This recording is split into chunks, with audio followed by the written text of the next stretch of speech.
Guys, welcome back to our channel. This is Anchan. आज के video में हम डिस्कस करेंगे कि अगर आप ACCA का FIA रूट लेने चाहते हो तो इसकी एलिजिबिलिटी क्या क्या है, कौन कौन ले सकता है, किसके लिए ये मैंडेटरी होता है, टाइम कितना लगता है, पेपर्स कितने होते हैं। So let's get right into it. सबसे पहले तो ये डिस्कस कर लेते हैं कि कौन कौन है एलिजिबल या फिर किसके लिए नेसेसरी है FIA रूट लेना। ACCA FIA करना मतलब ACCA का एक फाउंडेशन रूट लेना। जो लोग रेगुलर रूट नहीं ले पाते हैं ये उनके लिए होता है और उन्हें एक फाउंडेशनल रूट लेना पड़ता है।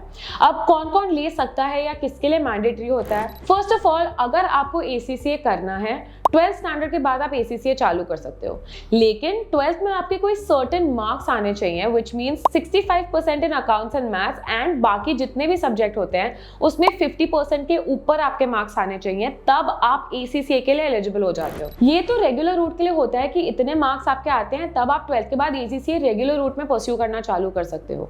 लेकिन अगर आपके ये मार्क्स, ये क्राइटेरिया फुलफिल नहीं होता है, then you have to take the foundation route. मतलब आप फाउंडेशन रूट में स्टार्ट करोगे, पहले अपने फाउंडेशंस क्लियर करोगे, then you will move on to the skill level. So this was one scenario जहां पे फाउंडेशन रूट एप्लीकेबल हो जाता है। और भी सिनेरियोज हैं, जैसे कि अगर आप 12th के बाद ACCA नहीं चालू करना चाहते हो, you don't want to wait that much और आपको 10th के बाद ही ACCA करना चालू करना है, then that is also an option for you. 10th के बाद आप डायरेक्टली फाउंडेशन रूट कर सकते हो एंड अपनी ACCA जर्नी चालू कर सकते हो। आपको 12th स्टैंडर्ड कंप्लीट करने का वेट करने की जरूरत नहीं है। The next set of people we will talk about is people who do not have an accounting background। अब अगर आप एक कॉमर्स स्टूडेंट हो या आपका अकाउंटिंग में बैकग्राउंड है, तब तो ACCA आपके लिए इजी बन जाता है बिकॉज आपके फाउंडेशंस इन अकाउंटिंग क्लियर होते हैं and you can directly go on to the regular pathway. But अगर आप एक साइंस स्टूडेंट हो या आर्ट स्टूडेंट हो, इंजीनियर थे, अब आपको नहीं करना, you want to change your field and you want to get into accounting, ACCA gives you that flexibility, but उसके लिए आपको एक फाउंडेशन रूट से जाना पड़ेगा सो दैट जो फाउंडेशंस आपने 11th 12th में क्लियर नहीं किए वो आपके पहले क्लियर हो जाए and then you move on to the regular ACCA route. जिन लोगों का प्रोफेशनल बैकग्राउंड नहीं है अकाउंटिंग में, मतलब प्रोफेशनल वर्क एक्सपीरियंस नहीं है अकाउंटिंग में, वो लोग भी फाउंडेशन रूट के थ्रू ACCA में एंटर कर सकते हैं। इसके अलावा और थोड़ी इंपॉर्टेंट इन्फॉर्मेशन है जो आपको FIA रूट के बारे में पता होनी चाहिए। 3 पेपर्स होते हैं in the foundation level, F1, F2 and F3, which you have to clear to move on to the skill level.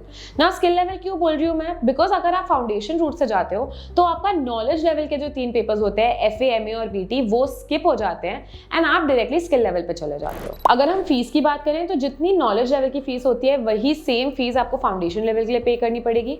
अगर फीस के बारे में आपको डिटेल्ड वीडियो चाहिए, एक डिटेल्ड इन्फॉर्मेशन चाहिए, तो हमने ऑलरेडी एक यूट्यूब वीडियो अपलोड कर रखी है, उस पर आप वो जाके देख सकते हो। But this was all about the FIA route, foundational route. ये रूट ACCA ने इसीलिए इंट्रोड्यूस किया है so that people who don't have any experience in accounting और उनको अकाउंटिंग में एंटर करना है टू प्रमोट अकाउंटिंग, वो लोग भी आ सकते हैं। It is not only restricted to commerce students. Science student हो, आर्ट स्टूडेंट हो, कोई भी स्टूडेंट हो, फाउंडेशन रूट के थ्रू आप ACCA में एंटर कर सकते हो। So this was all about ACCA FIA। अगर आपको इसके बारे में कोई भी क्वेश्चंस हैं या आपको ACCA के बारे में और कुछ भी जानना है, you can leave a comment down below and contact us. और स्क्रीन पे एक नंबर दिख रहा होगा, उस पर आप व्हाट्सएप भी कर सकते हो एंड कॉल भी कर सकते हो and our experts will be happy to help you. ये वीडियो पसंद आया तो please do subscribe to our channel and I will see you in the next one.